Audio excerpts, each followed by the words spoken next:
Bonjour à tous, bienvenue pour ce webinaire dans la convention systématique SODIPTech, une convention qu'on organise sur 3 jours et qui est donc dédiée à tous nos sujets qu'on peut traiter au sein du pôle systématique. Le webinaire du jour a pour sujet donc sur comment le parcours patient extra-hôpital peut-il rendre les soins accessibles au plus grand nombre. Pour ce webinaire, je suis entouré de Christophe Lano, Myriam Reynaud, Guillaume Charpentier et Vincent Marty, qui pourront se présenter lors de la table ronde à venir et de la keynote qui va suivre. Pour les quelques petits détails pratiques, vous avez un onglet questions en bas à droite où vous pourrez poser vos questions en temps réel au sujet des présentations que vous allez voir ainsi que de la table ronde. Et on essaiera d'y répondre au mieux voilà, en direct en direct en tout cas sur les différentes questions qui pourront venir. Tout de suite, je vous propose qu'on démarre. Donc, je vais laisser la parole à Christophe et Guillaume pour la partie keynote. Donc bonjour à tous. Avec Guillaume, on va vous présenter plusieurs aspects sur le domaine extra-hospitalier et la capacité que l'on a dans notre écosystème de mener des initiatives et de l'innovation dans ce domaine-là. Juste pour représenter notre écosystème, l'écosystème à Génopole, concernant l'hôpital, nous travaillons les mains dans la main avec le centre hospitalier sud-francilien, qui est notre partenaire de proximité, puisqu'il est complètement intégré à Génopole. Le CHSF a des activités de soins et de recherche clinique et qui répond à une demande des besoins patients de proximité. C'est un hôpital qui est relativement important, plus de 1400 lits, avec une capacité de 50 000 séjours et plus de 100 000 passages en urgence, qui donc répond aux besoins locaux du territoire par rapport aux patients, qui répond aux besoins d'une pratique hospitalière, mais qui aussi demande, du fait de l'étendue du territoire, demande aussi de pouvoir décharger l'hôpital et de pouvoir répondre par des pratiques extra-hospitalières et à l'étendre à des besoins qui seraient fournis en dehors du périmètre très local de l'hôpital. Donc on a dans l'hôpital un centre hospitalier, un centre périnatal de niveau 3 avec plus de 5000 naissances par an, un centre de réanimation polyvalente avec près de 2000 en 2019, qui est maintenant plus important encore, un service de cardiologie qui doté d'unités de coronographie, qui aussi est un service d'innovation, avec des besoins notamment en analyse d'image, mais aussi, on le verra après sur des exemples, sur des besoins aussi de suivi extra-hospitalier, notamment post-AVC, par exemple. Un service de neurologie aussi très orienté neurovasculaire, AVC, avec plus de 1200 patients AVC par an, et un besoin aussi, là, post-AVC, qui est très important, avec un suivi notamment de la récupération, qui est un besoin aussi extra-hospitalier, qu'on couvre avec des solutions extra-hospitalières sur des besoins de suivi patient par rapport à la capacité qui peut être saturée de l'hôpital. Un service d'endocrinologie, et ça, donc Guillaume en parlera mieux que moi, d'endocrinodiabétologie, qui regroupe plus de presque 25% de l'activité du département, qui regroupe des besoins en suivi diabétologique. Et Guillaume vous présentera toute l'innovation qui est menée avec le service d'endocrinodiabétologie, et notamment grâce au CERIT, qui est adossé à l'hôpital, CERIC qui mène toute l'innovation autour du diabète. Et un service d'hématologie qui est aussi référent sur l'Île-de-France. Donc aussi un service de portée hospitalo-universitaire avec trois services qui sont maintenant hospitalo-universitaires, le service de diabétologie, le service de génétique et le service de neurologie. Donc il est aussi, le CHSF est aussi doté d'une unité de recherche clinique qui a été créée en 2013. Donc c'est un hôpital de proximité qui de taille très importante, et qui a un lieu aussi d'innovation grâce à des innovations. Diapositive suivante, je ne sais pas ce qui passe. OK. Donc on a créé grâce à tout l'écosystème de Génopole des démarches, différentes initiatives auprès de l'hôpital, notamment la PLAID.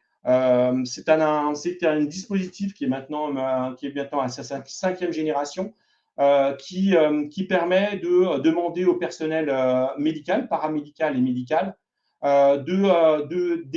des problématiques, et on essaye de solutionner ces problématiques grâce à l'écosystème local, que ce soit les laboratoires comme l'IBISC, qui est un laboratoire Deep Tech IT, que ce soit aussi par des écoles d'ingénieurs. On en a 3 sur le site. L'ICAM, qui est spécialisé en micromécanique. L'NSIE, c'est une école d'ingénieurs spécialisée en Deep Tech digital. Et le Télécom Sud Paris, qui est aussi une école d'ingénieurs Deep Tech digital, donc qui apporte des solutions technologiques à des problèmes concrets. Donc, j'ai voulu illustrer là, grâce aux différentes appels à idées qui sont maintenant menés depuis de nombreuses années, le type de solutions qu'on peut mener en extra-hospitalier et qui sont en cours de développement ou qui ont été développées par l'écosystème génopolitain dans son ensemble, et une volonté aussi de travailler tous ensemble. Donc, le premier exemple, c'est un outil d'auto-évaluation de la polyarthrite rhumatoïde. Comme vous savez, c'est un problème complexe. Et ces solutions qui sont portées par le service de rhumatologie, par exemple, permettent d'adapter le rythme de suivi des patients en fonction de leur état clinique, et donc de permettre de déployer les solutions hospitalières au bon moment et au bon endroit et pour la bonne personne. Donc, c'est aussi une matière d'illustrer l'innovation extra-hospitalière, c'est d'adapter aussi l'arrivée du patient dans le domaine hospitalier et d'adapter les ressources qui sont hospitalières, qui sont, comme vous le savez tous, limitées, à des moments cruciaux. Aussi une application pour les patients stomisés, donc un suivi post-opératoire qui est là mené par des cadres de santé de la chirurgie vasculaire.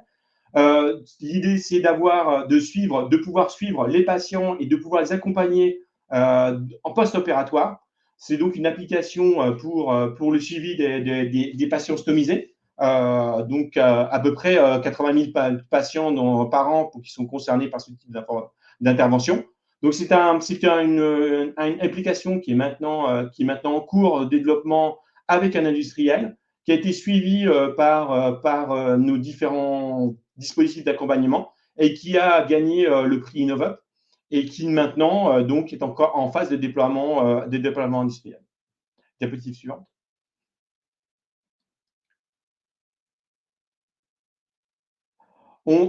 Juste donc aussi une initiative aussi dans le domaine du diabète, aussi avec un outil numérique universel et ludique pour le suivi thérapeutique des patients diabétiques, mais Guillaume en parlera aussi, sur le suivi de l'éducation thérapeutique extra-hospitalier, permettant d'éviter une hospitalisation ou un suivi hospitalier, notamment chez les jeunes enfants qui sont très intéressés par ce type de solution.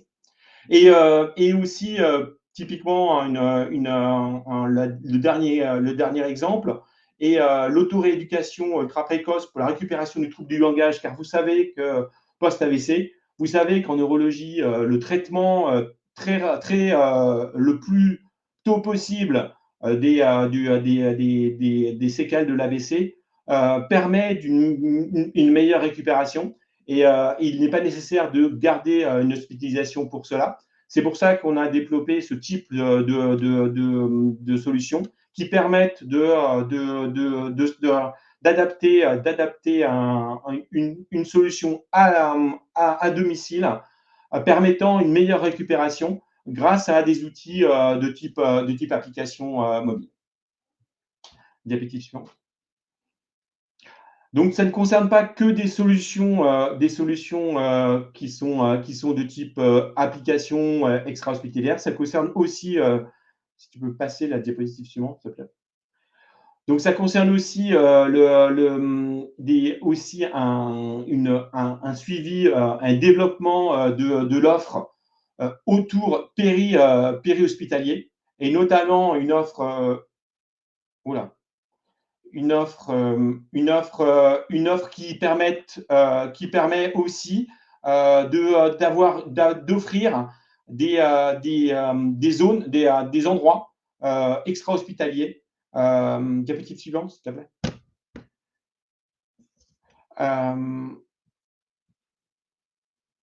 Donc, ça, c'est parfait. Donc, ça permet de développer une activité extra-hospitalière, notamment en hospitalisation de jour. Donc, on est en accompagnement à Génopole sur des dispositifs diabète hors les murs. 2 sites ont été mis en place, un à Sainte-Geneviève-de-Bois, l'autre à Ris-Orangis, permettant l'accueil notamment de diabétiques adolescents avec un transfert vers l'adulte. Vous savez que c'est un moment crucial, un moment assez stressant et avec un suivi du diabète qui peut être complexe.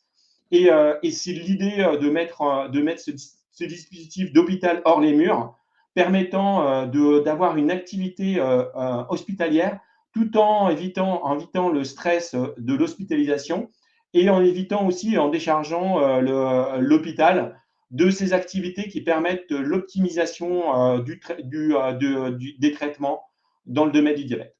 Donc, c'est aussi une illustration du type d'activité qu'on a sur un Génopole, permettant d'aller vers les jeunes du territoire pour éviter un non-recours aux soins aussi, à une augmentation de la compliance des patients. C'est aussi ouvrir l'hôpital à tous les secteurs du territoire, notamment ce que je disais tout à l'heure sur le déploiement en local, à distance de l'hôpital, permettant une meilleure adhésion des personnes. Et c'est aussi de proposer un parcours de soins qui soit le plus soft possible, permettant aussi aux adolescents, en l'occurrence, d'avoir une transition vers l'âge adulte la plus optimum possible et la plus adaptée possible. Donc, voilà quelques exemples de ce que l'on peut mettre en place à Génopole en matière d'innovation extra-hospitalière, avec une velléité toujours de vouloir aussi travailler avec l'hôpital lui-même, mais aussi d'avoir une capacité de pouvoir offrir des solutions extra-hospitalières permettant d'adapter le soin au plus grand nombre. Donc, je laisse la main à Guillaume qui va vous parler du CERI. Merci Christophe. Donc, peut-être remettez la slide, c'est bien, voilà. Et donc, je vais vous parler des patients atteints de diabète de type 1.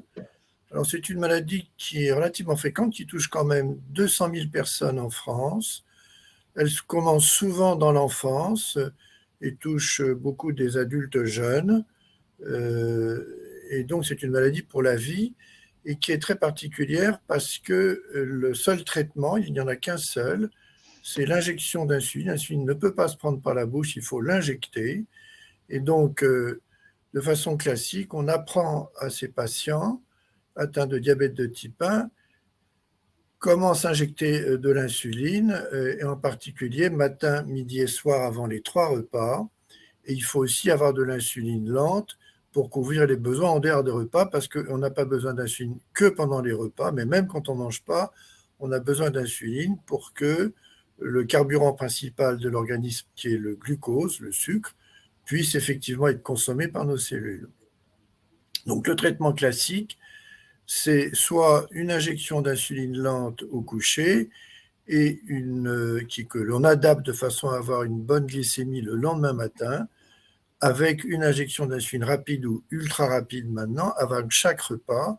Et le patient doit calculer la quantité d'insuline qu'il doit s'injecter en prévoyant la quantité d'aliments et en particulier de glucides, c'est-à-dire d'aliments qui contiennent du sucre plus ou moins caché, et faire une règle de 3 pour dire, ben voilà, je vais manger tant, il faut que je m'injecte tant.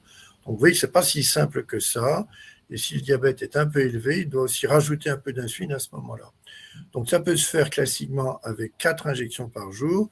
De plus en plus maintenant, on a des pompes à insuline, donc vous voyez une image à la hanche droite de ce patient, qui donc contient de l'insuline ultra rapide, avec un petit cathéter qui va dans la peau, que l'on change tous les 3 jours. Et le système, par contre, doit être commandé par le patient. Donc, on a d'une part, le traitement moderne maintenant, c'est la pompe à insuline, plus que les injections, et d'autre part, un capteur de glucose, qui est aussi figuré sur le flanc gauche du patient, qui mesure en permanence le taux de sucre dans la peau, qui grosso modo reflète ce qu'il y a dans le sang. Et le patient est au milieu et doit décider, entre le capteur qui indique le glucose et la pompe à insuline, la quantité d'insuline qu'il doit s'injecter. Alors en fait, il fait ça pour régler son débit de base de pompe, mais aussi pour décider de sa quantité d'insuline qu'il doit manger avant les 3 repas. Donc vous voyez que ce n'est pas si simple. Le gros travail des services de diabétologie, c'est justement de former les patients à cet exercice difficile et surtout de les soutenir leur effort dans le temps, parce que je peux vous dire qu'au bout d'un certain temps, on en a marre et qu'on laisse tomber, surtout si on est un adolescent, un gamin ou même un adulte qui a autre chose à faire et à penser. Et c'est malheureusement jusqu'à une époque récente l'intelligence du patient qui doit commander tout ça, la mise en place de système et sa commande. Alors depuis peu, on a pu remplacer, comme dans beaucoup d'endroits, l'intelligence du patient par de l'intelligence artificielle, qui est tout simplement toute une série d'équations qui sont censées représenter et calculer mon taux de sucre, il est à ça, je prévois qu'il sera plus élevé dans 3 heures, donc je vais injecter ça, je vais faire de l'activité physique, je mange. Bref, c'est une intelligence artificielle qui n'est pas très très compliquée, mais enfin qu'il faut mettre en place. Et donc ça s'appelle, quand on a mis ça en place, ça s'appelle une boucle fermée, c'est comme ça le terme officiel, c'est-à-dire que le système est automatique entre la pompe le capteur à droite, la pompe à gauche, et c'est plus l'intelligence du patient, mais c'est l'intelligence artificielle qui commande toutes les 5 minutes le système pour dire il faut envoyer de l'insuline ou pas. Le patient quand même doit indiquer attention je mange ou bien attention je vais faire de l'exercice physique. Et si le patient n'a pas bien indiqué qu'il a fait de l'exercice physique sans l'annoncer, le système n'aura pas eu le temps d'arrêter la pompe et au moins certains d'entre eux, pas tous malheureusement, disent « Oups, j'ai beau couper l'insuline, comme elle continue d'agir 1 heure ou 2 dans le corps, tu vas faire une hypo, donc tu devrais prendre 10, 20, 30 grammes de glucides, de sucre si vous préférez, pour ne pas faire d'hypo. » Donc le système est aussi capable d'informer le patient, en tout cas pas tous, mais certains, en tout cas le système français Diabeloop, et nous sommes à l'origine du système français Diabeloop, est capable de faire ça en plus. Donc voilà ce que c'est qu'un pancréas artificiel. Et bien entendu, je vais vous demander la slide suivante, si vous voulez bien. Merci. Voilà comment ça fonctionne. Alors évidemment, on forme les patients à ce système. En général, on ne les hospitalise pas. On peut les hospitaliser s'ils sont s'ils en ont besoin. On essaie de le faire en ambulatoire. Ils ont d'abord été formés à la pompe et on leur dit, ben voilà, on va vous mettre un système automatisé. Et ce qui est montré là, donc le système automatisé, je vous en ai parlé. Surtout, ce qui est intéressant, et c'est ça l'originalité du système, en permanence, sur l'écran du soignant autorisé ou des parents, parce que les parents aussi ont des enfants et peuvent être impliqués. Donc, à tout moment, si le patient en est d'accord, eh bien, son soignant peut savoir exactement où il en est. Et vous avez devant vous un écran qui montre 24 heures de suivi glycémique avec la glycémie du patient, vous voyez qui est figuré là, qui a monté au petit déjeuner. Ensuite, ça s'est arrêté pendant une partie de l'après-midi pour une raison X. Ça a repris ensuite le soir. Attendez, vous pouvez remettre là, merci. Et vous voyez en bas les quantités d'insuline délivrées automatiquement par le système. Et à 3 moments, le patient dit « je vais manger », un peu moyennement beaucoup, ce qui est indiqué par les rangs jaunes. Il a juste à dire s'il mange comme d'habitude, plus ou moins, et ça fonctionne. Il doit aussi prévenir s'il fait de l'activité physique. Donc vous voyez qu'avec ce système, le patient, premièrement, mais il a déjà une pompe, on n'a pas besoin de l'hospitaliser pour mettre en place le système, ou très brièvement, et il peut être suivi complètement en ambulatoire. Normalement, la Roséride, on les suit. On peut même aller chez eux, puisque avec le système qu'on a mis au point, des infirmières capables, mais surtout, on les suit en télémédecine, comme vous pouvez le voir, et le patient ne revient plus à l'hôpital, puisque c'était quand même ça, comment les progrès techniques permettent de réduire les hospitalisations et le déplacement des patients. Donc, vous avez là un très bon exemple. On a, je dois dire, des résultats tout à fait bons, puisque la plupart des patients sont correctement contrôlés, évitent toutes les hypoglycémies, et surtout, vous imaginez la charge mentale que représente un système, un diabète à l'insuline. Et ben, les patients maintenant ont un automate qui prend ça en charge et et dont le réglage est largement facilité par la coopération de son soignant, infirmier spécialisé ou médecin diabétologue, qui peut piloter à la distance et puis lui donner des indications, attention à ceci, attention à cela. Ce qui fait qu'on n'a plus besoin d'hospitaliser les patients, puisque c'était ça la question centrale. Il faut savoir que dans le temps, quand on n'avait pas ces systèmes-là, ben les patients, ils faisaient constamment des comas hypo, des hyper, et ils avaient en général plusieurs hospitalisations en urgence par an à l'hôpital, dans le meilleur des cas. Et puis, en plus, le diabète était mal équilibré, et donc à terme, ils avaient la hantise des complications chroniques. Je vous rappelle que dans le passé, le diabète était la première cause de cécité acquise, d'amputation, ou de dialyse rénale, ce qui n'est évidemment plus du tout le cas quand on a un diabète bien équilibré. Et peut-être on peut jeter un coup d'œil à la dernière slide. Voilà, merci de la slide. Ben voilà. Donc, je pense que le gamin, il vous donne la conclusion. Le diabète est bien équilibré. La charge mentale des patients et de leurs parents, quand il s'agit d'enfants, elle est réduite à très peu de choses. Et ces patients peuvent enfin mener une vie à peu près normale, comme vous pouvez le voir. Donc voilà ce que l'on peut proposer comme progrès hors les murs, qui permettent de prendre en charge des patients de façon parfaite, y compris à domicile, en évitant des hospitalisations itératives. Et je vous rends la parole. Merci beaucoup, Guillaume, pour ces illustrations. Vous voyez qu'effectivement, les solutions extra-hospitalières peuvent se faire à différents niveaux, que ce soit des solutions techniques et très appliquées pour le patient, avec Diabeloop et des solutions de pancréas artificiel à boucle fermée, avec une diminution de la charge mentale. On voit aussi des solutions avec des endroits ou des localisations extra-hospitalières qui peuvent être aussi diabète hors les murs, qui peuvent permettre aussi d'accueillir les patients hors les murs. Donc, on a toute une solution de technologie et d'endroits, de sandbox qui permettent aussi d'adapter, d'innover dans ce domaine-là, permettant une diminution des difficultés et de la compliance des patients, d'adresser des problématiques concrètes dans les solutions extra-hospitalières. Donc, je propose que maintenant, nous passions à la table ronde. Alors, moi-même et Guillaume avons été présentés. Peut-être qu'on va rapidement se représenter. Mais je pense que la meilleure, peut-être qu'on pourrait laisser la place à une présentation rapide de Vincent, Myriam pour leur activité. Myriam, tu peux peut-être commencer? D'accord. Donc, bonjour à tous. Myriam Reynaud, je suis partenaire santé chez OnePoint. Donc, OnePoint, c'est un cabinet de conseil de plus de 3000 consultants spécialisés dans la transformation et l'innovation digitale. Et dans ce cadre, on a une communauté santé d'à peu près 200 personnes qui nous permet d'intervenir sur la santé et essentiellement la e-santé.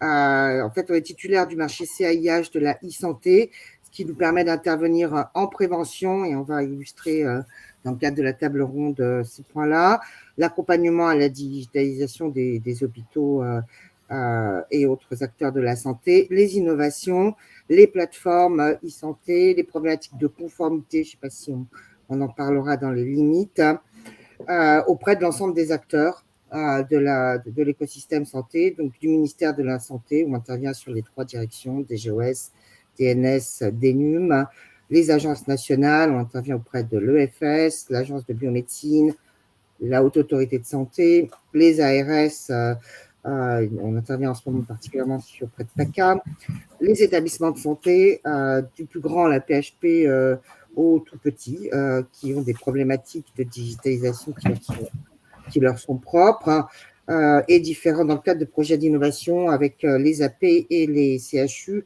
On va illustrer tout à l'heure dans le cadre de la table ronde.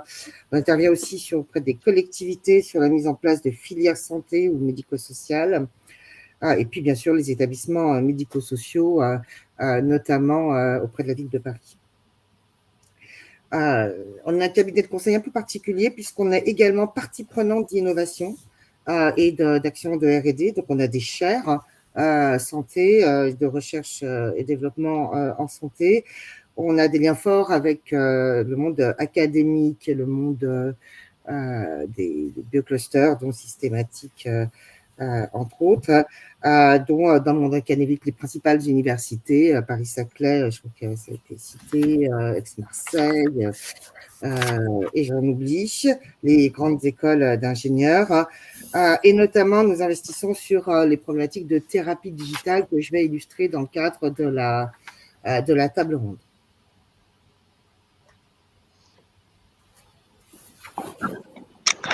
Bien, merci. Et, du coup, je suis Vincent Marty, je suis président et cofondateur d'une entreprise qui s'appelle Keros.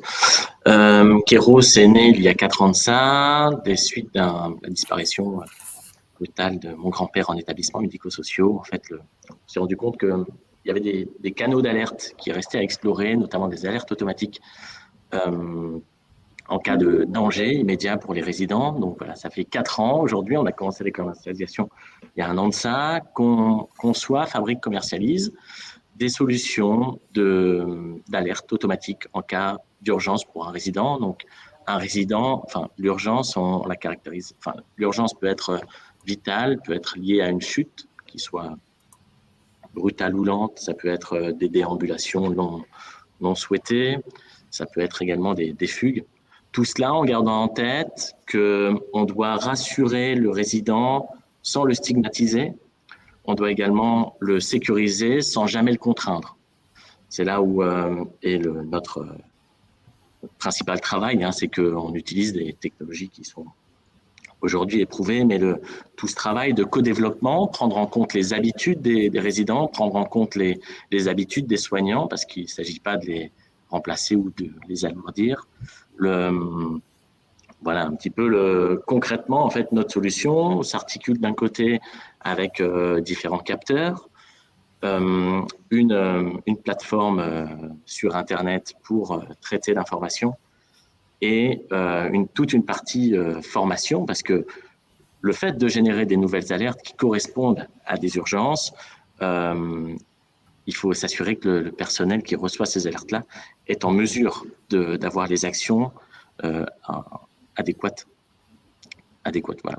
Donc, voilà, aujourd'hui, on est vraiment sur la phase de lancement de commercialisation. et on adresse uniquement les établissements médico-sociaux.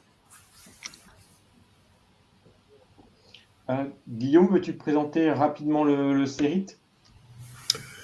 Le CERIT est une association à but non lucratif, loi 1901, que j'ai fondée il y a une douzaine d'années avec ma collègue le docteur Franc, quand je dirigeais encore le service de diabétologie du CHSF, qui à l'époque était le 3e de France d'après le classement du Point.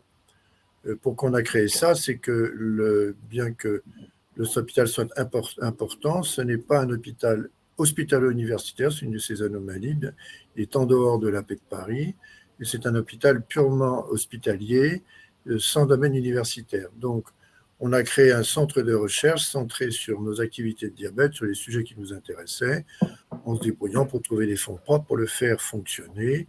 Et ça a assez bien marché, puisque nous avons aussi une activité d'accompagnement des patients que le service ne peut pas faire. Je pense à tous ces patients porteurs de pompes, d'abord, et puis maintenant de pompes automatiques, comme je vous l'ai indiqué. Le service hospitalier est capable de former les gens, mais une fois qu'ils sont sortis dans la nature, il est bien incapable d'aller voir chez eux comment ça se passe, bien évidemment, du fait de l'organisation hospitalière française. Ce n'est pas le cas dans d'autres pays d'Europe qui sont un petit peu plus malins et qui laissent les services se développer à l'extérieur. Donc, on a créé le CERIT avec ma collègue, le docteur Franc, et depuis une douzaine d'années, nous accompagnons donc 1200 patients du centre hospitalier sud-francilien avec leur pompe à insuline et maintenant leur pancréas artificiel. On a créé à la demande de nos collègues aussi une succursale, si j'ose dire, l'autre centre à Besançon.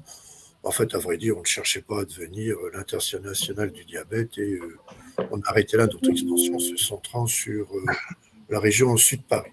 Voilà ce que l'on peut dire. Il y a une cinquantaine d'employés au CERIT, donc une bonne partie fait du soin, l'autre de la recherche, qui est donc, comme vous l'avez compris, une recherche clinique appliquée. Donc là, un des objets dont on est bien content, c'est le pancréas artificiel français, le système Diabeloop. Et nous avons créé une société qui est une spin-off du CERIT pour la faire vivre et commercialiser ce pancréas artificiel français. Et maintenant, on se dirige vers d'autres thématiques qui nous intéressent beaucoup, en particulier le diabète de type 2. Comment calculer, comme vous savez, le diabète de type 2, contrairement au diabète de type 1, c'est une maladie familiale. Si votre père est diabétique, quelle est votre probabilité à vous personnelle d'avoir un diabète à 30, 40 ou 50 ans? On peut vous donner des statistiques générales, c'est de l'ordre de 30-40%, mais évidemment, on ne peut pas vous dire à vous, votre probabilité, elle est 0 ou 100%.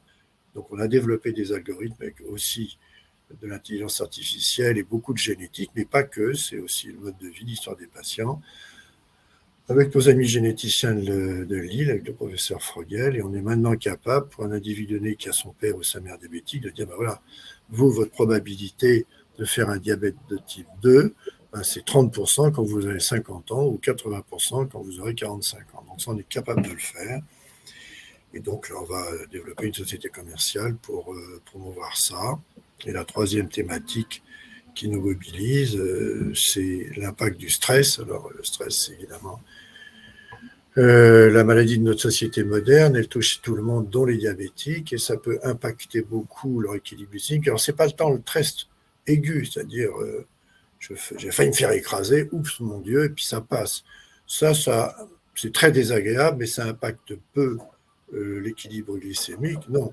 Ce qui est le vrai problème, c'est ce qu'on appelle, d'un mot pédant, le stress psychosocial chronique, c'est-à-dire les emmerdements chroniques au quotidien qu'on a, et quand on se lève, on dit merde, je vais me farcir tout ça, et on est plus ou moins chargé de stress qui va durer toute la journée, et finalement toute la semaine, et finalement toute la vie. Donc ça, par contre, ça pourrit bien sûr la vie des patients, mais ça pourrit aussi leur équilibre glycémique. Et ça, c'est quelque chose de très important à évaluer pour mettre en place, évidemment, des stratégies de correction. Donc, voilà ce que l'on fait au CERIT actuellement. Et je vous rends la parole. À ceux qui veulent l'apprendre, bien entendu. Merci beaucoup, Guillaume. Juste, alors quelques mots de CERIT, effectivement, appartient à Génopole. Génopole, c'est un biocluster et en même temps un bioparc. Plus de 3000 personnes y travaillent. bien connu pour la côté Généton et Téléthon. Aussi à un hôpital dont j'ai parlé.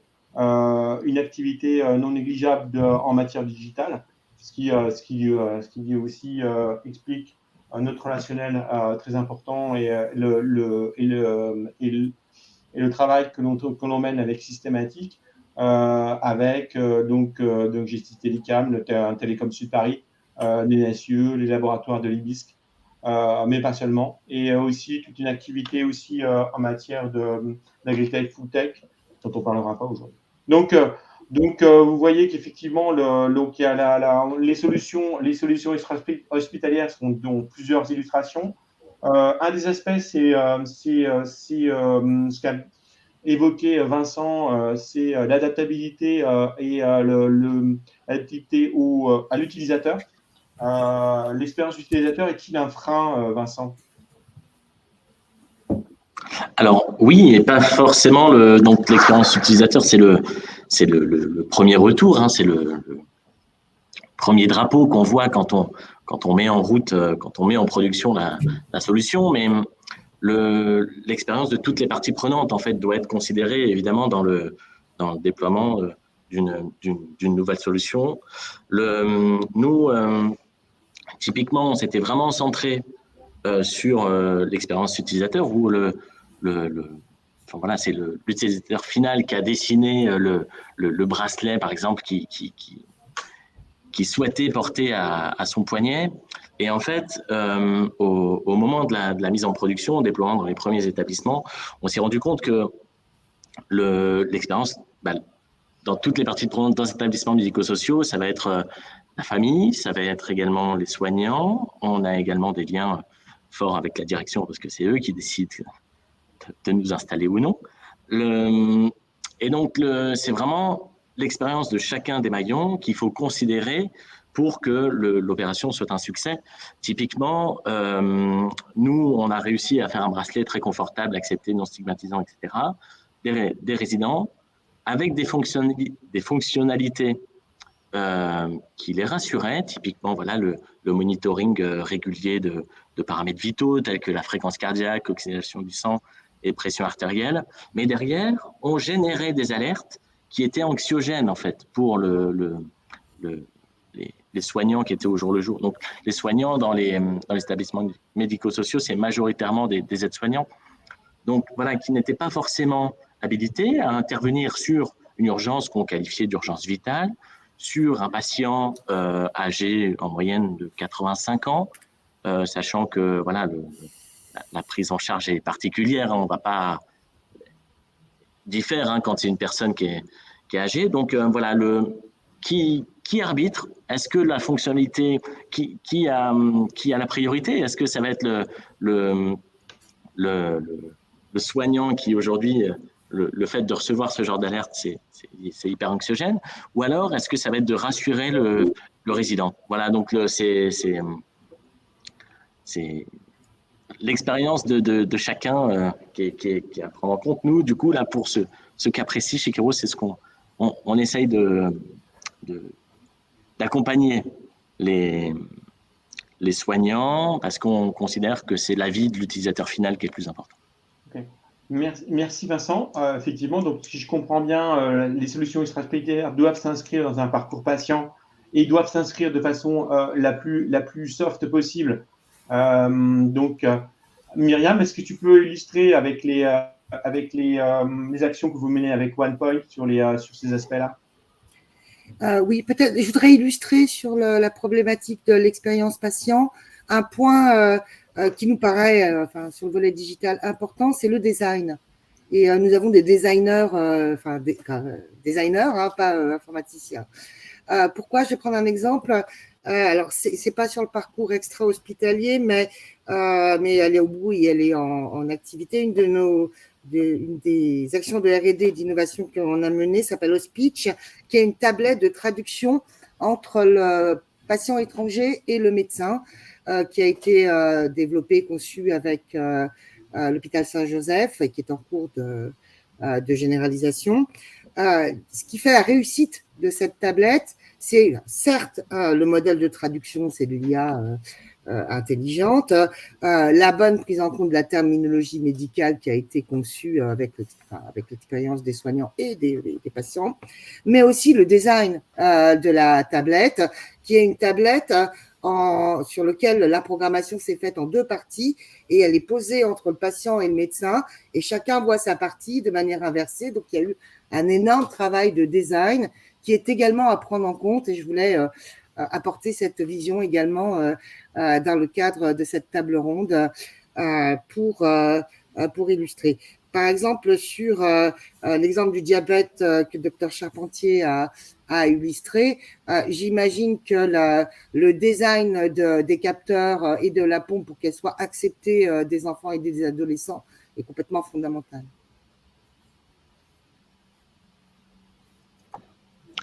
Oui, je pense que, enfin, du coup, je vous rejoins complètement, Myriam, dans le sens où un produit, donc le design, en fait, c'est l'ensemble, hein, c'est l'aspect esthétique, le design de service, l'ergonomie, etc. C'est énorme. Effectivement, parce que si on crée des interférences, si on crée des choses qui sont plus néfastes que la cause qu'on essaie de résoudre initialement, alors la solution ne sert plus à rien, quoi. Donc effectivement, et puis c'est quelque chose, je pense, qu'il faut entamer dès le processus d'idéation, penser à l'utilisation en général et garder en tête quand même une certaine rationalité, dans le sens où une solution la plus rationnelle possible sera nécessairement la plus performante et nécessairement la plus performante pour tout le monde. Ok, donc on comprend bien que ces solutions doivent être adaptées aux patients, adaptées au chemin que le patient suit, adaptées au personnel hospitalier qui sont associés à ces solutions extra-hospitalières. On voit que c'est tout un jeu complexe. Est-ce que vous voyez d'autres limites sur ces solutions extra-hospitalières et quelles sont-elles? Peut-être Myriam? Alors moi, je pense qu'on oublie trop les aidants. Au sens large. Donc c'est vrai pour le médico-social bien entendu, mais pas que. Pour les enfants, par exemple en ALD, notamment par exemple sur le diabète. Aujourd'hui, on conçoit des applications digitales, des solutions digitales, des dispositifs médicaux faits pour le patient qui va prendre en charge sa solution. On oublie que un très grand pourcentage de ces patients sont aidés familialement ou par des professionnels, et on oublie de prendre en compte dans les contenus, d'une part, dans le design, dans l'usage, ces aidants. Je vous rappelle que Aidant Connect arrive, qui est une procuration, en fait. Le patient donne procuration à l'aidant, et donc sur tout ce qui va être e-santé, donc dans tous les systèmes d'information au sens large de santé, et l'aidant pourra faire exactement la même chose que ce que fait le patient. Et donc ça, c'est quelque chose à prendre en compte d'ores et déjà avant qu'il ne s'impose d'une part, et je pense que ça va être un point différenciant, notamment dans l'acceptation. Un deuxième point, puis je m'arrêterai là pour laisser, il y a les soignants aussi qu'il ne faut pas oublier dans les usages. Il y a un vrai enjeu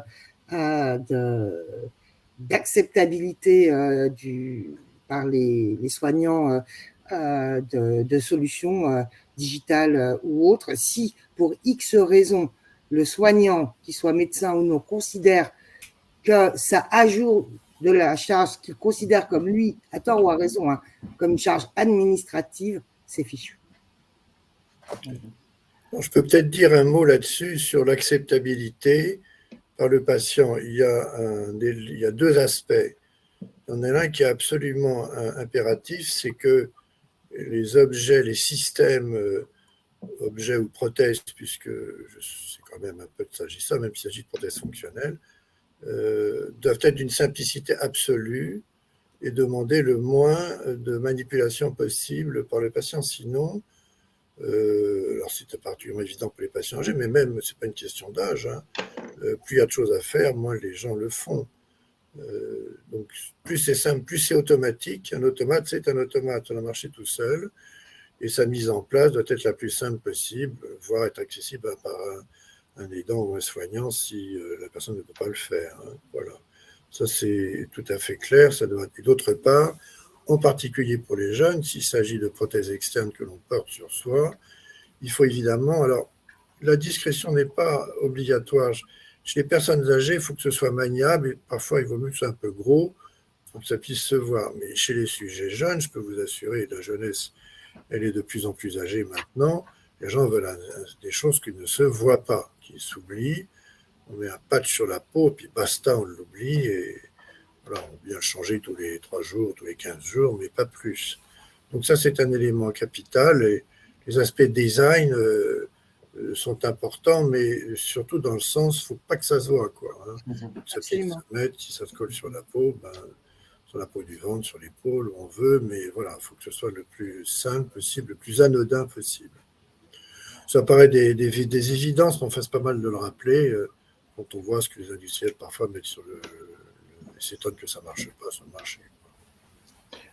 Donc, si je comprends bien, la solution doit être design dans tous les sens du terme, c'est-à-dire y compris dans sa conception, mais dans sa simplicité d'utilisation, adapté à tous les intervenants, y compris les aidants. Il ne faut pas que ce soit moche, on peut le dire aussi, quoi. Oui, il y a un côté effectivement d'une beauté. On retrouve ça dans un design des applications aussi, hein, des applications qui permettent d'adapter le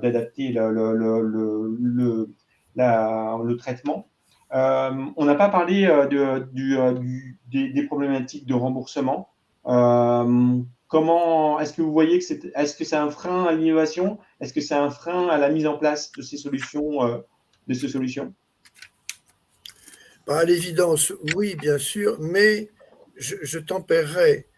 Si l'objet apporte un abord considérable, des tas de gens sont capables de faire des sacrifices énormes pour se le procurer. C'est directement lié aux bénéfices qu'ils peuvent en retirer. Les produits pancréas artificiels, les gens les payent de leur poche. Hein. Ou même les chercher à l'étranger. Alors évidemment, c'est très inégalitaire et ça ne convient pas à notre société. Mais bien entendu, c'est important. C'est impératif, je ne vais sûrement pas dire le contraire, mais quand l'objet rend un service énorme, c'est considéré différemment. À l'inverse, si le service est modeste, vous pouvez le faire aussi bien que vous voulez, les gens ne le porteront pas. Vincent, est-ce que tu as un commentaire là-dessus? Oui, complètement. Et en fait, c'est là où il faut que ce soit complètement anticipé dans la gestion de l'entreprise. C'est que, effectivement, comme disait Dr Charpentier, c'est que il faut être conscient lorsqu'on démarre une activité. Effectivement, si on répond vraiment à un besoin, alors il faut être conscient que notre cible, les clients, les premiers clients seront différents des futurs, dans le sens où il va falloir réussir à toucher des personnes qui ont des pouvoirs d'achat assez élevés. Le remboursement joue un rôle capital dans la généralisation, et rend l'accès beaucoup plus facile, quoi. Et donc ça, il faut l'avoir en tête, mais il faut être conscient que c'est des démarches qui sont très lourdes et qu'on ne peut pas compter dessus sur un démarrage d'activité. Donc c'est là où il faut réussir à jouer sur les deux tableaux. Après, voilà, je vous parle nous, on a commencé très modestement chez Keros, hein, c'est pas le cas pour d'autres solutions qui ont des dispositifs médicaux, etc. Les montants sont complètement différents, mais effectivement, nous, on va avoir un sujet de remboursement, de remboursement ou alors de défiscalisation plus tard. Mais dans un premier temps, dans la stratégie d'entreprise, il faut bien être conscient qu'il ne faut surtout pas compter dessus, quoi. Myriam, rajouter aussi une chose. Myriam, au sein de l'Institut OnePoint et du think tank, est-ce que vous avez des réflexions sur ces aspects? Absolument. Et je voudrais mettre en avant une opportunité, en fait, dans les financeurs, en fait, hein, ces innovations, il y a bien sûr le patient final, comment dire, en tout cas, jusqu'au moment où la reconnaissance de l'apport médical sera reconnue et prise en charge par l'assurance maladie obligatoire, par la puissance publique, en gros. Mais vous avez un autre acteur qui monte en puissance, et je n'ai aucune action, je vous assure, mais il se trouve qu'on déploie un projet national hospitalier avec eux, et donc je voudrais bien partager quelques éléments avec vous. Ce sont les complémentaires santé, qui investissent très fortement sur la prévention, aujourd'hui, notamment on voit des plateformes diabète, AVC, etc. Et elles ont un raisonnement ROI, c'est-à-dire plus j'ai fait, comme l'assurance maladie, plus je fais de la prévention et moins j'aurai de dépenses derrière, de prise en charge. Et actuellement se déploie le tiers payant avec les complémentaires santé qui s'appelle le projet ROC, qui se termine fin d'année prochaine, sur l'ensemble des hôpitaux publics, privés et lucratifs et non lucratifs, qui donne la possibilité aux complémentaires de savoir en temps réel où on est, quand va sortir le patient de l'hôpital, et donc d'anticiper cette sortie d'hôpital et de proposer des services autour de cette sortie d'hôpital pour éviter la réhospitalisation, toujours dans un enjeu de ROI. Et ces services, dans ces services, il y aura bien entendu, me semble-t-il, une grande part de services digitaux adossés à du télésuivi pour accompagner le patient dans son retour à domicile ou en EHPAD, le cas échéant. Mais je voudrais ajouter une chose, c'est des déclarations, évidemment, on ne peut que souscrire à cela, mais il faut garder en tête ce que ça veut dire par derrière. Ça veut dire que tout ça repose non pas sur des déclarations, mais sur des preuves. Et donc, il y a un aspect qu'il ne faut pas passer sous silence, c'est que pour convaincre les autorités de tutelle de la nécessité de le prendre en charge et de le payer, mais aussi les médecins dont on n'a pas parlé, qui sont les prescripteurs, il faut des preuves tangibles. Et ça, c'est extrêmement, c'est un monde qui est maintenant parfaitement codifié, avec des essais qui doivent être validés par les autorités de tutelle, les CPP et la HAS en France, et puis d'autres instances dans le monde, et qui nécessitent une méthodologie très, très stricte, avec des tirages au sort, des évaluations des faits, et la comparaison, vous avez le système, vous ne l'avez pas, qu'est-ce qui se passe en termes d'efficacité médicale, et ça doit se mesurer, et vous devez me montrer que ce n'est pas des effets liés au hasard, que la différence par rapport au groupe qui n'en a pas, elle est statistiquement significative et bien significative. Et donc ça, c'est pour l'efficacité médicale des objets. Il y a une méthodologie maintenant qui est parfaitement au point depuis 30 ans, mais qui est très lourde. Il faut bien savoir que quand on s'avance là-dedans, il faut du multicentrique avec de plusieurs équipes françaises ou étrangères, donc ça ne se fait pas comme ça. Voilà la dure réalité de cette affaire. Et à partir de là, vous allez montrer que ça marche. Vous allez aussi montrer avec des preuves que ça coûte moins cher si on peut faire ça et éviter les hospitalisations. Alors si on peut éviter les hospitalisations, ça c'est banco parce que les hospitalisations coûtent très cher et du coup si on permet d'éviter les hospitalisations, les preuves sont assez faciles à obtenir. Donc quand faut-il les prévoir, les anticiper et les mesurer. Et à partir de là, vous allez avoir une discussion avec les tutelles qui est une sacrée affaire qui prend 1 an pour dire voilà, notre système ça vaut tant, non, oui, etc. Donc c'est toute une démarche. Il faut être très professionnalisé pour arriver avant d'avoir le jackpot du remboursement, puis ensuite la distribution, ça c'est plus facile. Donc il faut bien avoir en place tout ça. Ça doit aussi se déboucher sur des publications médicales qui sont reconnues par, c'est pas dans le Nivernais médical qu'on publie, mais dans le New England ou le Lancet, sinon ça ne passera pas. Et puis aussi des publications médico-économiques pour démontrer tout ça. Donc tout ça est un vaste sujet qui est un parcours long, coûteux, difficile et qui va prendre 10 ans pour démontrer l'efficacité de ces nouveaux objets que l'on veut proposer à nos patients. Je suis désolé d'être un peu rabat-joie, mais c'est le parcours qu'on a tous dû suivre et il est bon de le rappeler pour ne pas se ramener là-dedans la fleur au fusil. Donc, je comprends bien que en fait, les outils extra-hospitaliers, enfin les solutions extra-hospitalières, notamment digitales, permettent aussi d'avoir un suivi des endpoints, des primary endpoints, et donc une mise en place d'un modèle médico-économique permettant d'adresser des problématiques de remboursement et de montrer la valeur ajoutée de ces solutions. Valeur ajoutée qu'on retrouve dans le parcours patient dans son intégralité, dont on parlait au tout début de cette table ronde. Ça permet aussi, si je ne m'abuse, aussi de suivi des signaux faibles, une capacité d'innovation qui peut être aussi intéressante dans un contexte de réutilisation des données et de permettre l'optimisation des parcours patients. Et y a-t-il aussi une adressabilité sur la multipathologie? Peut-être Vincent, est-ce que toi qui t'intéresses aux patients âgés qui sont souvent multipathologiques? Oui, alors nous on fait pas dans le soin, hein, voilà, mais effectivement ça ajoute pas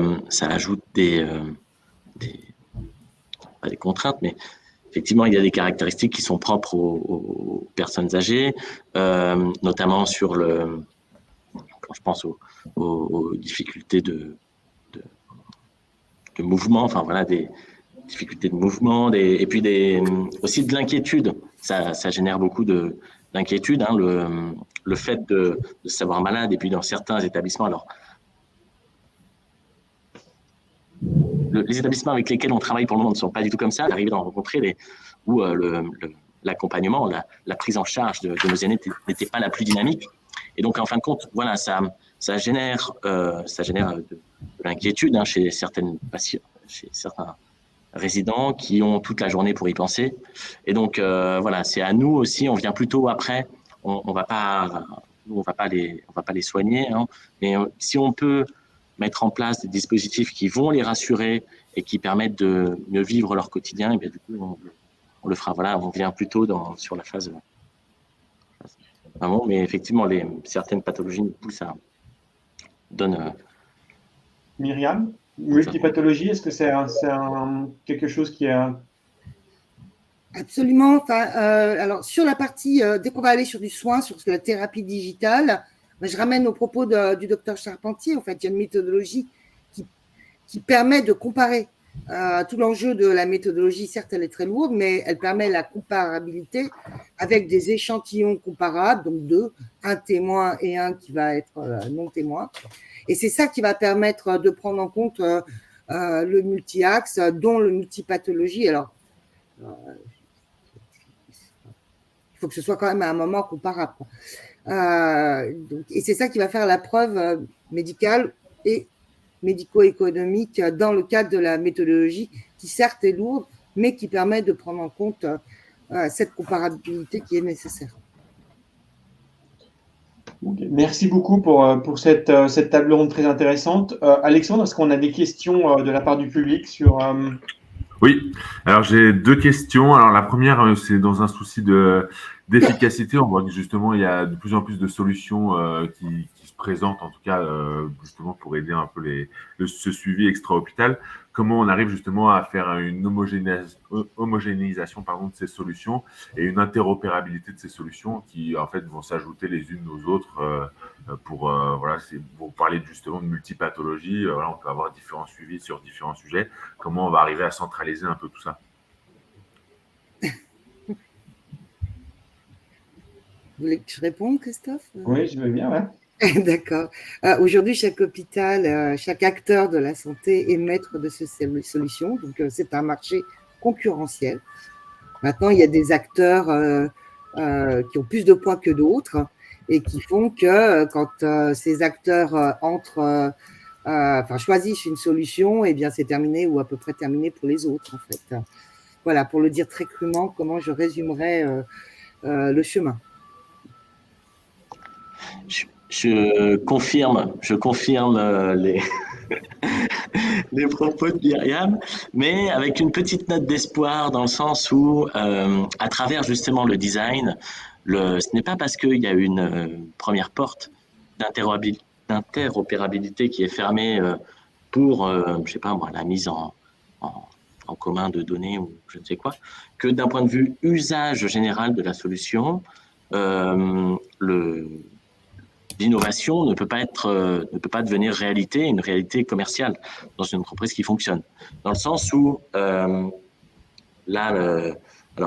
ça dépend de si votre enjeu c'est de vendre de la data et que l'idée est de collecter, là, ce sera très compliqué de trouver une alternative. Mais si, voilà, si il y a un peu de produit, il y a un peu de design de service, on peut réussir alors à mettre en route certains maillons de la solution. Voilà. Et peut-être pour répondre à la question que je soupçonne de notre auditeur, il y a deux réponses. Il y a le cadre réglementaire, vous mettez sur le marché un objet qui est destiné aux patients, il doit répondre à un certain nombre de critères, et là, il y a une approbation qui est faite, soit il a ces critères, il est admis, puis après, c'est l'offre et de la demande, sauf s'il y a un remboursement ou il y a une autre discussion avec les payeurs. La question complémentaire, c'est quand on a deux solutions, deux objets concurrents, comment choisir, qui est une autre question, ça. Et là, c'est plus compliqué parce que les études de comparaison sont infiniment plus difficiles. Quand vous avez une solution, c'est relativement facile de démontrer son effet par rapport à pas de solution, s'il n'y a rien. Entre le produit A et le produit B, là, c'est une autre méthodologie, des études beaucoup plus lourdes, beaucoup plus longues, et souvent, on n'en dispose pas. Et à ce moment-là, les choix, c'est la promo, c'est la publicité qui va dire « je suis le meilleur ». Enfin, ça, c'est autre chose, quoi. Et c'est l'avis de votre soignant qui pourra vous aider, fondamentalement. Alexandre, est-ce qu'on a une autre question? Oui, une deuxième question, mais je crois qu'on a commencé à y répondre un petit peu du coup. C'est un peu plus en pratique. Comment on peut s'associer justement avec des hôpitaux? J'ai bien compris que les hôpitaux, en fait, chacun était un peu indépendant les uns des autres, en tout cas pour l'utilisation de leurs solutions, que ce soit propriétaire ou non. Comment justement les entreprises, elles vont mettre en place des suivis extra-hôpitaux avec ces hôpitaux, justement, c'est au cas par cas directement entre chaque hôpital. Je peux peut-être, si vous le souhaitez, faire un petit retour sur la manière dont on fonctionne côté OnePoint sur ce sujet. Je vais prendre deux exemples d'R&D innovation, de thérapie digitale. Un premier exemple, suite au Covid, on a développé un outil de thérapie, de rééducation olfactive. Et donc, ça veut dire qu'on a monté un partenariat avec le CHU de Nice pour la partie académique et pour la partie médicale et pour les data également, pour faire la preuve, comme l'a expliqué Dr Charpentier, et avec Givaudan, qui est un des grands spécialistes de l'odeur, voilà, plus OnePoint. Donc voilà, ce sont des partenariats publics-privés où chacun doit trouver son intérêt à agir, qui se montent en amont et qui sont très précis, quelle part dans les brevets, quelle part dans le chiffre d'affaires, etc. Enfin, il y a des juristes derrière. Enfin, c'est quelque chose qui s'anticipe et qui se monte dans le cadre de partenariats public-privé. Donc, je vais vous donner un deuxième exemple de thérapie digitale. Donc, c'est un outil digital de lutte contre les douleurs fantômes sur lequel qui pourrait être élargi sur la rééducation AVC, mais à ce stade, c'est sur les douleurs fantômes qui va entrer en phase, qui est en fin de R&D. Donc, c'est un partenariat avec Centrale Nantes, OnePoint et le CHU de Nantes. Donc, à chaque fois, nous, on part avec un hôpital, donc un CHU, l'hôpital Saint-Joseph, l'IGR, en cancérologie ou autre, peut-être le Génopôle un jour, voilà, sur lequel il y a, c'est intéressant pour nous de partir avec telle structure et vice-versa. Il faut que l'acteur public trouve son intérêt dans ce que vous proposez pour y aller parce que c'est beaucoup de temps de leur part. Et si il y a une envie commune, un projet commun, donc on travaille sur un projet commun, là, il y a un contrat, enfin un partenariat public-privé sur tous ces volets, médical, économique, juridique, etc., pour aller jusqu'à ce qu'on appelle, nous, l'ascétisation, c'est-à-dire la phase commerciale de produits, puisque les acteurs privés sont intéressés certes par les publications, mais également par la commercialisation pour aller jusqu'à ce que le produit soit utilisé. Ok. Merci Myriam pour ce résumé, parce que ça résume assez bien la discussion et ça l'illustre assez bien de cette table ronde et de cette présentation. On voit que les solutions extra-hospitalières demandent une conception qui soit la plus simple possible, qui soit la plus design possible, qui s'inscrit dans un chemin patient, prenant en compte toutes les attentes et les besoins de tous les acteurs. On a cité les patients, évidemment, mais aussi l'hôpital, qu'on voit bien comme position centrale par rapport à cette innovation extra-hospitalière, évidemment, mais aussi on a cité et on a insisté sur les aidants, la partie non visible de l'iceberg dans certains cas, et aussi tous les aspects, peut-être une question sur l'accompagnement à l'innovation, notamment dans les modèles médico-économiques. C'est une opportunité d'avoir ces données qui sont générées par ces outils IT. On le voit bien avec les données endpoint primaires qui permettent des montées de modèles médico-économiques, les données, les signaux faibles qui sont aussi une capacité d'innovation. Et ce qui permet aussi d'adapter au mieux le parcours patient avec une capacité d'extension d'hôpital permettant une diminution de la pression sur les structures hospitalières. Je pense que ça clôt cette table ronde. Alexandre ? Parfait. Merci beaucoup à vous quatre. C'était très, très intéressant. Et du coup, pour les petits rappels pratiques, ce webinaire est donc enregistré. Donc, vous pourriez y avoir accès par la suite, tous ceux qui ont participé et qui se sont inscrits. Pour la suite, n'oubliez pas que voilà, SoDeepTech, c'est donc 30 webinaires qu'on organise sur les 3 jours donc, qui a commencé ce matin, sur tous les sujets que peuvent traiter systématiques. Il est encore possible de s'inscrire. Vous avez le lien sur notre site et même directement sur les mailings que vous avez dû recevoir. Pour le prochain rendez-vous, en tout cas dédié à la santé, donc c'est jeudi à 17h30 et ce sera sur la gestion des données. On retrouvera d'ailleurs Myriam sur la table ronde. Donc voilà, merci encore à tous et très bonne journée, très bonne fin de journée. Merci à beaucoup. Bientôt. Merci, bonsoir. Bonsoir. Merci à vous. Bon après-midi.